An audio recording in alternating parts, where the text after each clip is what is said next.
When you make a prequel to, a sequel to, a remake of one of these classic, or not even classic, cult classic, just nerd favorite late 70s, mid 80s horror movies like the Nightmare on Elm Street, like Texas Chainsaw Massacre, or the new one, The Thing, for which they've made a prequel, you are running this like incredibly crazy gauntlet of psychotically disturbed, vituperative, vicious nerd idiots that will tear your movie apart. What you're doing is messing with something that's precious to them. It's a precious part of their identity. There's a bunch of people out there who have built their identity on their love of these kind of original horror movies. They get mad and they say, George Lucas, you raped my childhood, or whatever, because they overreact maybe, or they don't overreact. That's a debate for another time. But either way, what I'm saying is you gotta be brave and you gotta do things right. And interestingly, the prequel to John Carpenter's The Thing, which is also called, confusingly, The Thing, it doesn't do the normal mess-up thing. It's not shoddy and crappy with really terrible teen actors. It messes up in a completely different way, unfortunately. It's got a bunch of really good actors in it. It's shot really well. It's really well put together. It's just, unfortunately, not scary. It's almost too solid of a horror film. It's a really cool idea as a prequel because it takes a whole bunch of very specific things from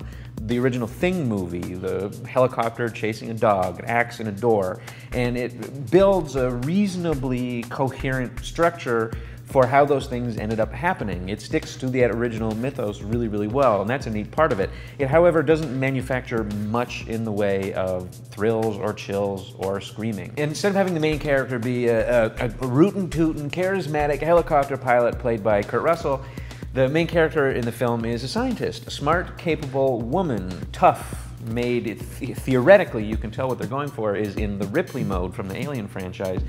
A character played by Mary Elizabeth Winstead. The problem is she doesn't get scared because she's a smart, capable scientist woman.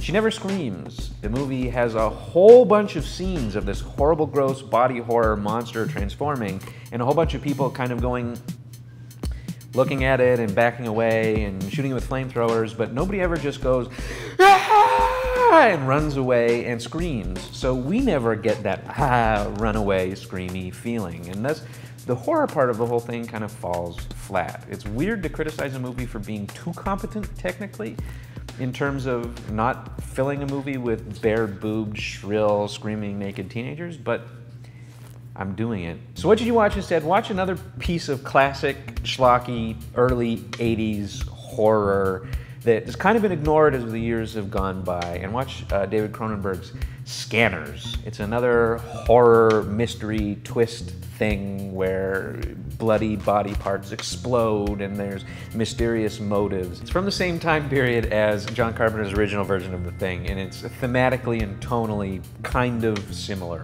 You may disagree with me, but to do that you'll have to watch it again if you haven't seen it recently, or watch it if you haven't seen it, period, and let me know if you think I'm an idiot.